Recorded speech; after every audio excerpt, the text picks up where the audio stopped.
What you doing? Oh, I didn't mean to startle you. You know, the others are telling some lively stories by the fire. Why are you trying to predict the future at this hour? Don't get me wrong, it is fascinating to watch you draw those symbols with that sparkly sand you carry about. But before you aggressively swept that sparkly stuff away, I couldn't help but notice that you spelled out my name. Alongside yours, no less. Were you trying to predict what our future holds with one another, my dear? All right. Whatever you say. May I sit by you? Thank you.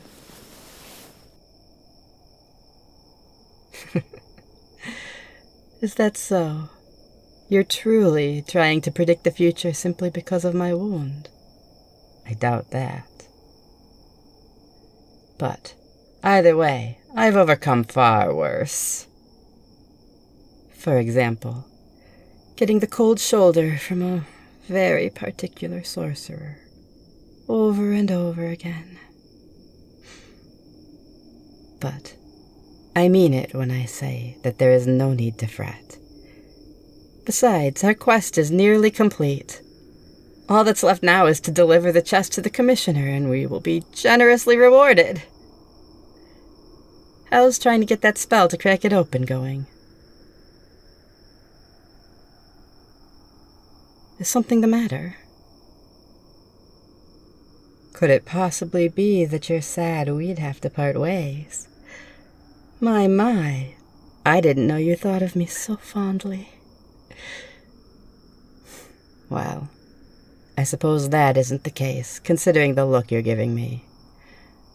Please, feel free to tell me what's on your mind. You're worried about that? Come on, don't sell yourself short. I know you can find that spell. All three of us believe in you for that matter. Together we can surmount any obstacle. Sure, I got a tad bit injured along the way, but it all worked out in the end, didn't it? There is no need to thank me.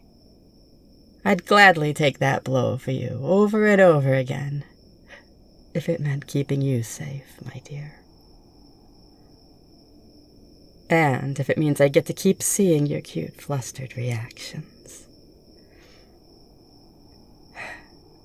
I'm grateful Askra stepped in, of course. I really need to ask her for some training. Her dueling battle axes are undeniably far more useful in close combat than my bow. And Oshen, well, he did point us to a way out. Except at first it was a dead end. But it worked out anyway because of your magic. As I said, everything worked out in the end, so there's no need to worry about it. Really, it's okay. The pain-relieving spell is working great, by the way. But it's only a bruise, my dear. Well, mostly. But that mere scrape will develop into a fabulous scar. A tale to tell for ages. About the four of us, trenching through an enormous, unstable cave, and then suddenly, completely surrounded by the undead, tactfully fighting our way out, the clanging of weapons, me shape-shifting into a hawk to gain the high ground to use my bow, the group discovering ancient writing carved into the walls only you were able to decipher, which ultimately led to our escape. How your face lit up with the sight of those carvings. I bet that if we weren't in a life-or-death situation, you would have spent hours studying them, scribbling away in that spell book of yours. And I hope I'll be by your side to tell that tale. Too sappy. I should probably be saving that job for our great Baldur Shen, who, by the way, is tuning that fiddle of his. I suspect that we'll be hearing a delightful sea shanty soon. You should come join us by the fire, my dear. At least rest for a bit. I'm sure you'll crack the spell soon.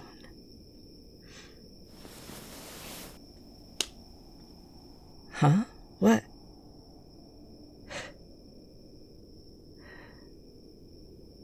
My, so forward all of a sudden now, are you? There's no need to hold me back, my dear. I'm already yours.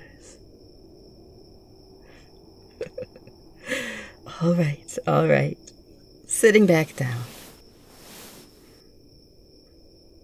Go on. What? I don't understand. Why did you claim to be a sorcerer, then? Oh, sorry. I don't think the others heard me.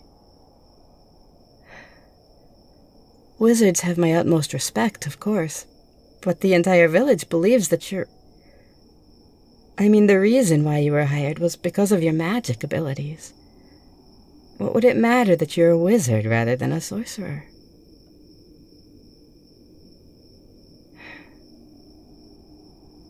I see.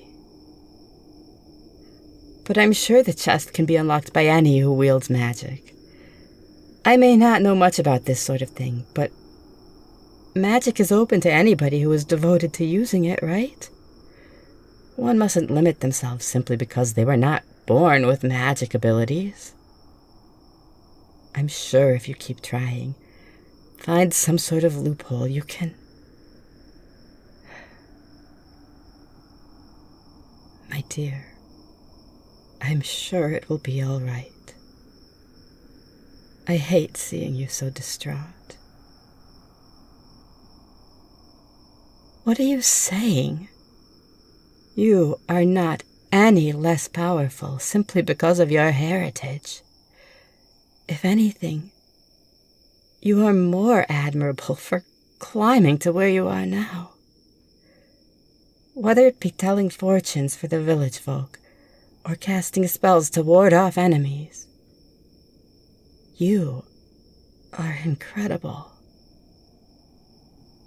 It isn't your fault you didn't know about some oddly specific detail, saying you have to be a sorcerer to open some lock for a tiny chest.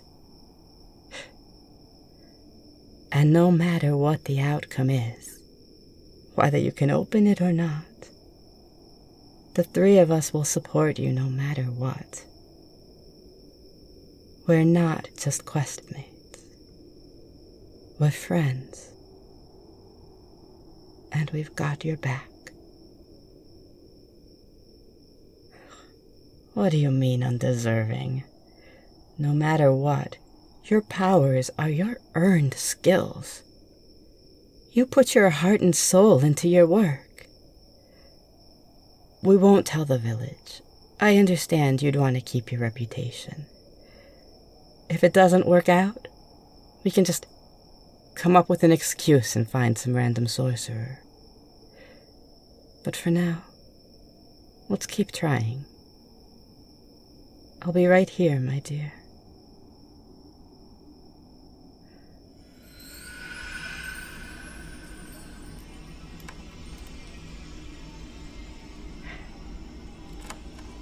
I hear the lock rattling. You've got this.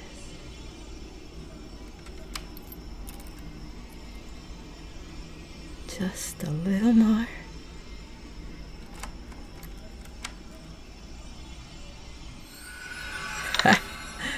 There we are. Look at you, you've done it. You truly are incredible. Now, let's see. Yup, exactly what the commissioner described. A prized piece of marital jewelry. Such a forbidden romance.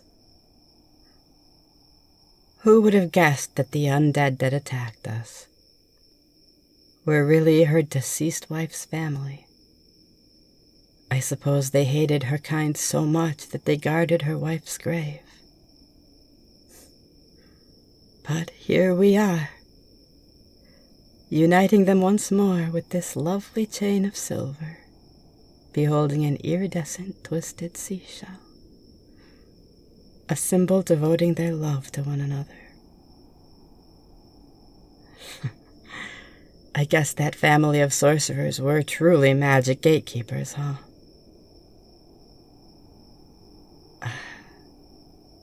There is no need to thank me, my dear. I'll always be here for you, even if we simply remain as quest companions. I'm grateful fate allowed us a chance to meet.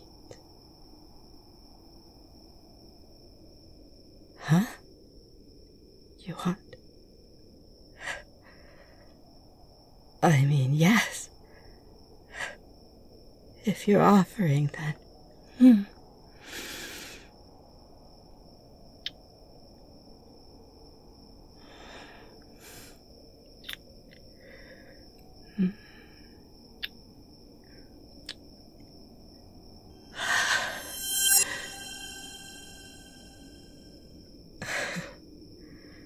Oh my.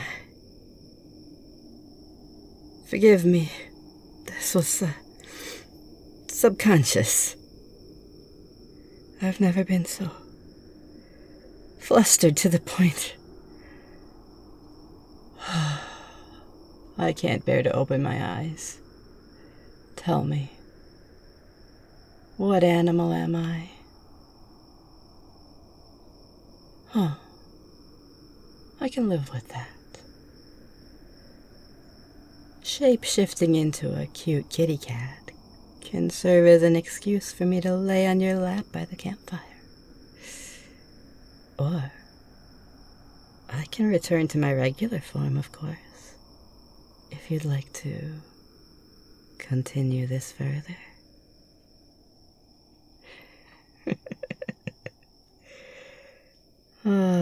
I adore that reaction of yours, my dear. Come, let's enjoy the bard's tunes.